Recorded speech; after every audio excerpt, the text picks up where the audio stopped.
अभिवाचनाच्या कार्यक्रमात सादर करत आहोत पद्मविभूषण प्राप्त शिवशाहीर बाबासाहेब पुरंदरे लिखित राजा शिवछत्रपती या पुस्तकाचं अभिवाचन. ऐकूया या पुस्तकाच्या पूर्वार्धाचा भाग 21. अभिवाचक जयंत ठोंबरे. उषःकाल. चैत्र शुद्ध प्रतिपदा शके 1551 पासून सुरू झालेल्या संवत्सराचे नाव होते शुक्ल संवत्सर. पण रंगानं मात्र काळेच होते ते. लढायांनी आणि जाळपोळींनी महाराष्ट्र करपून गेला होता. लखुजी जाधवांसारख्यांचे खून पडत होते. तरुण पोरे मरत होती. कोवळ्या मुली सती जात होत्या. पुण्याप्रमाणेच इतरही परगणेच्या परगणे बेचिराख होत होते. शहाजहान दख्खन जिंकण्याकरता आग्र्याहून जातीने निघाला होता.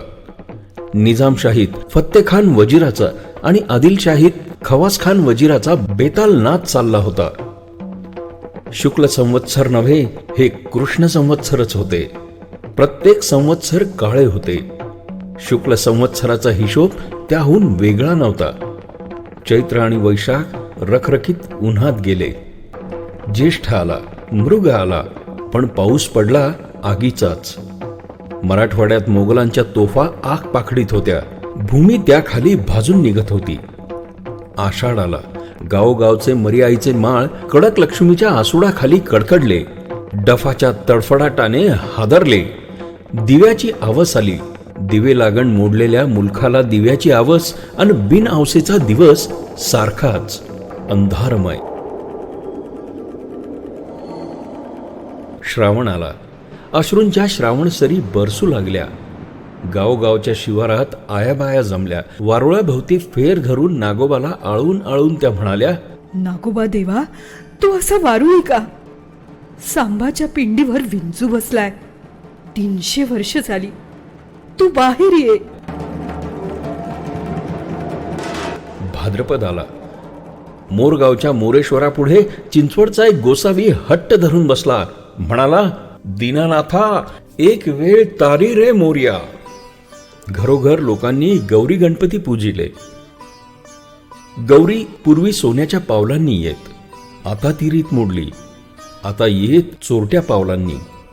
चोरट्या पावलांनी त्या आल्या. लेकी सुनांनी माझ घराच्या अंधारात एका ज्योतीच्या उजेडात त्यांची गुपचूप ओटी भरली आणि डोळ्यात पाणी आणून म्हटले, आमची आबरू राखा. आमचं आहे पण सांभाळा बायांनो. आश्विन आला. घटस्थापना सांदी कोपऱ्यात झाली. कडे कपाऱ्यात झाली. जिथे जिथे म्हणून तुळजा भवानीची ठाणी होती, तिथे तिथे आईच्या मखरावर झेंडूच्या फुलांच्या, तिळाच्या फुलांच्या आणि विड्याच्या पानांच्या माळा चढल्या. सह्याद्रीच्या गुहात, जंगलाच्या पोटात, झाडाच्या डोल्यात तुळजाई, तुकाई, यमाई, शिवाई, शिरकाई बसलेल्या होत्या. तिथे 9 रात्र दिवे जळले. महारामांगांपासून ते भटा ब्राह्मणांपर्यंत सर्वांनी आईला साकडे घातले. गोंधळी वैता वैतागून संबळ वाजवीत नाचले. भूते पोताचा जाळ अंगाभोवती नाचवीत ओरडले, उदो आंबे उदो, तुझा उदो उदो. अष्टमीला होम आले, नैवेद्य आले. चिडलेली पोरं म्हणाली, अशा गुळ खोबऱ्याच्या निवेदाना आई नाही पावाची. तिला मुंडकी हवीत, मुंडकी. म्हाताऱ्यांनी पोरांना दाबलं. कोकणच्या महालक्ष्मी अष्टमीच्या रात्री घागरी फुंकून फुंकून नाचल्या. त्यांच्या उष्ण फुंकरींनी समुद्र उकळू लागला. त्यांच्या दणादण पावलांनी कोकणची भुई लाल झाली. लपत छपत पोरी बाळींनी भोंडला मांडला. चोरट्या आवाजात गाणी म्हटली. गणेश देवाच्या कानाशी त्या काकुळतीला येऊन म्हणाल्या, माझा खेळ मांडू दे, करीन तुझी सेवा. गुंजावणी डोळ्याच्या टीका, ठुशी आणि मोहनमाळा आमच्या गळ्यात नसल्या तरी चालतील रे, पण आमच्या सौभाग्याचा आणि संसाराचा खेळ मात्र तूच सांभाळ. कधी कधी विस्कुटू देऊ नकोस कोणाला.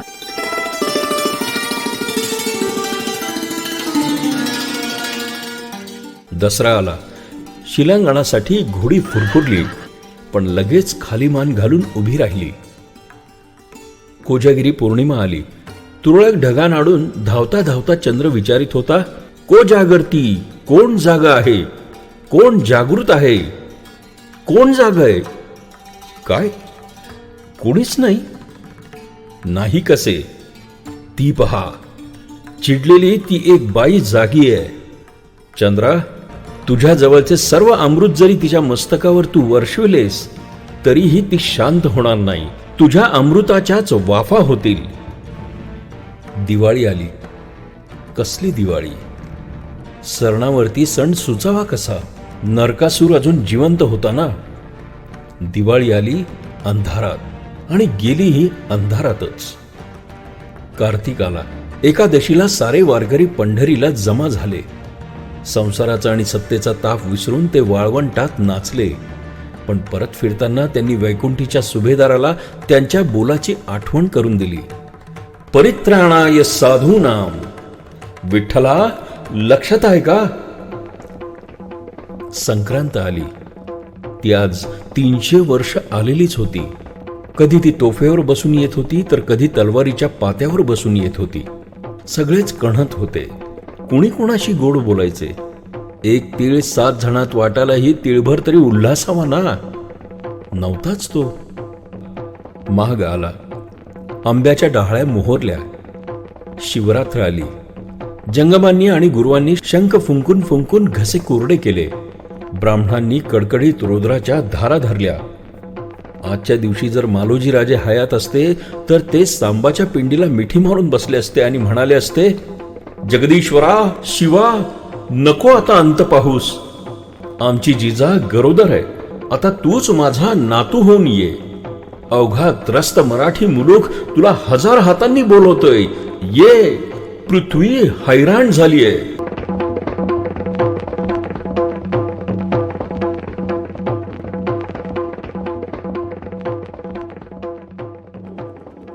पृथ्वी तापून गेली होती. नद्या रोडवल्या होत्या. ओढे आटले होते. उन्हाळा रणरणू लागला होता. जिजाबाई शिवनेरीवर शिवाईच्या सहवासात कालक्रमित होती. तिचे दिवस आता भरत आले होते. गडावर कमान टाक्यांच्या उत्तरांगाला काही खाशा हवेल्या बांधलेल्या होत्या. त्याला सरकारवाडे म्हणत. याच भागात तिची राहण्याची व्यवस्था विश्वासरावांनी केली असावी. पुराण, प्रवचन, देवदर्शन, व्रतवैकल्ये हे तर तिचे आवडते छंद. त्यांची उत्तम व्यवस्था केल्याशिवाय विश्वासराव कसे राहतील? शिवनेरी गड अगदी कोंदणात बसला होता, हिऱ्यासारखा. त्याच्या 8ही दिशांना प्रशांत, पवित्र अशी देवस्थाने होती. ज्योतिर्लिंग भीमाशंकर, लेण्याद्रीतील गिरिजात्मक गणपती, निमगिरीचा खंडोबा, ओझरचा विघ्नहरी गजानन, पारुंड्याचा कालभैरव, ओतूरचे चैतन्य स्वामी, डोंगरावरची तुळजाबाई, नाणेघाटातला कुकडेश्वर, लेण्यातली अंबा अंबिका आणि या सर्वांच्या मध्यावर शिवनेरी गड आणि गडावरची शिवाई देवी. गडावरून सह्याद्रीची गगनाला भिडलेली शिखरं दिसत. वाघांनी गजबजलेला तो नाणेघाट, किर्र झाडीने झाकलेला तो भीमाशंकर आणि ते महाबिकट हरिश्चंद्रगड, जीवधनगड, सावंडगड इत्यादी किल्लेही अवतीभोवती होतेच. किती अवघड अजिंक्य असा हा प्रदेश. पण तो सुलतानांच्या ताब्यात होता. हे नित्य दर्शन आणि नित्य टोचणी जिजाबाईंना झाल्याशिवाय राहत नव्हती. तिचे डोळे सह्याद्रीचे प्रचंड रूप पाहून आनंदात होते. बुद्धी चकित होत होती, पण अंतःकरण मात्र रडत होते. असा हा विशाल सह्याद्री गुलाम असलेला पाहून. सह्याद्रीच्या हृदयातून पाझरणारे अमृत प्रवाह गडावरून रम्य दिसत. झाडीतून लपंडाव खेळत येणारी ती मीना नदी, ती अल्लड पुष्पावती, ती खदाखदा हसणारी कुकडी आणि ती चपलगती मांडवी चौघीही गडाच्या भोवतालूनच वाहत होत्या. शीतल वारा, गोड पाणी आणि अस्सल मराठी वातावरण हे गडावरचे वैभव होते.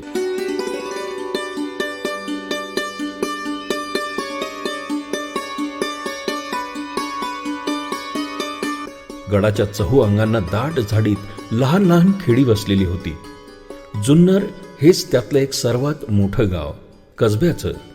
या खेड्यातील लहान घरकुले गडावरून मोठी गोंडच दिसत. रात्री गडावरून पाहावं लहान लहान दीपज्योती काजव्यासारख्या लुकलुकून घराच्या खुणा पटवीत. रात्रीच्या अंधारात गडाच्या तटावरून कान टवकारावेत आणि टाळ मृदुंगांचा अस्पष्ट झंकार कानी पडावा. पहाटेल्या जात्यांची पुसट घरघर आणि कोंबड्याची साद कानी येई. गडावर एकट्याचेही मन रमावे अशी रमणूक होती तिथे. आणि जिजाबाईंच्या भोवती मायेच्या सजणीचे कोंडाळे होते. नारोपंत, बाळकृष्णपंत वगैरेंसारखे वडिलांप्रमाणे प्रेम करणारे कारभारी होते. विश्वासरावांसारखा माहेरपण करणारा हौशी किल्लेदार होता. सर्वच जण तिची आता फार काळजी घेत होते. तिची पावले दिवसेंदिवस मंद पडू लागली होती. साहजिकच सोपे असते का आई पण? म्हणूनच आईचे मोल पृथ्वीहून अधिक. जिजाबाईला आता अंगावरचे दागिनेही जड वाटू लागले. ती शिणली. तिच्या मुखावर किंचित फिकटपणा आला. फाल्गुनाची पौर्णिमा आली. शिवनेरी भोवतीच्या गावागावातून होळ्या पेटल्या. पोरासोरांच्या टिमक्या वाजू लागल्या. गडावरही होलिकोत्सव झाला. निदान मराठा गडकरी असलेल्या प्रत्येक गडावर होळीचा सण होत असे. जिजाबाईला आता फारशी हालचाल करवेना. कुशल आणि अनुभवी सुईणींनी जाणलं की आज उद्या एवढ्यातच साऱ्या गडाचे चित्त त्या क्षणासाठी, त्या वार्तेसाठी, त्या साखरेच्या मुठीसाठी आधेरले होते. शहाजी राजांसारखा तोलदार तालेवाराची राणी गडावर बाळणपणासाठी आलेली. स्वाभाविक उत्सुकता दाटली. गडावर आधीपासूनच वृद्ध आणि जाणत्या सुईणी आणि उत्तम हातगुणाचे अनुभवी आणि विश्वासू असे वैद्य आणून ठेवले होते. ते वैद्य अहोरात्र गडावर असत. जिजाबाईंच्या परिवारातील सगळीच माणसं आता जास्त जागी राहू लागली होती. गडावर एका सुरक्षित खोलीत बाळंतपणाची सर्व व्यवस्था करण्यात आली होती. त्या खोलीला आतून पांढरा चुनकळीचा रंग देण्यात आला होता. भिंतीवर कुंकवाने ठिकठिकाणी स्वस्तिके आणि शुभचिन्हे रेखण्यात आली होती. दाराला आणि झरोक्यांना पडदे लावण्यात आले होते. दाराच्या दोन्ही बाजूला मंगल देवतांची चित्रे काढण्यात आली होती. खोलीत सतत तेवते दीप ठेवण्यात आले होते. पाण्यानं भरलेले कलश आणि इतर जरूर त्या वस्तूंचा आणि औषधांचा संच तयार करून ठेवला होता. खोलीत पांढऱ्या मोहऱ्या टाकण्यात आल्या होत्या. आता दाटली होती उत्कंठा.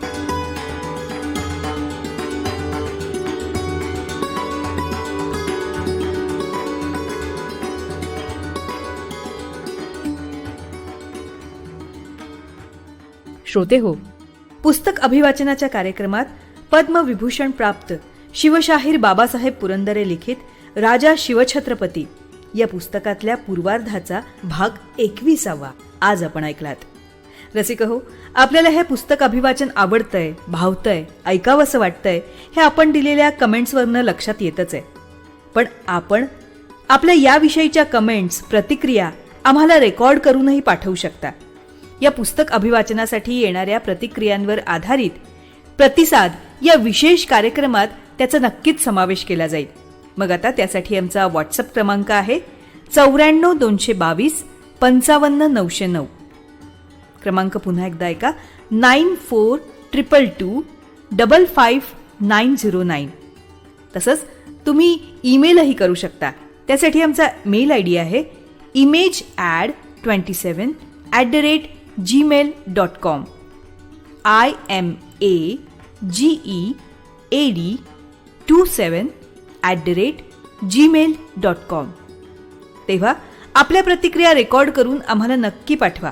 आम्ही त्याची आतुरतेने वाट बघतो आहोत. आणि आता जाता जाता रेडिओ जयंतचे दर्जेदार कार्यक्रम ऐकण्यासाठी, त्याचं वेळोवेळी नोटिफिकेशन मिळवण्यासाठी रेडिओ जयंत लाईक करा, शेअर करा. आणि हो, रेडिओ जयंतच्या या यूट्यूब चॅनलचं सबस्क्रिप्शन फ्री आहे. तेव्हा लगेचच रेडिओ जयंतला सबस्क्राईब करा.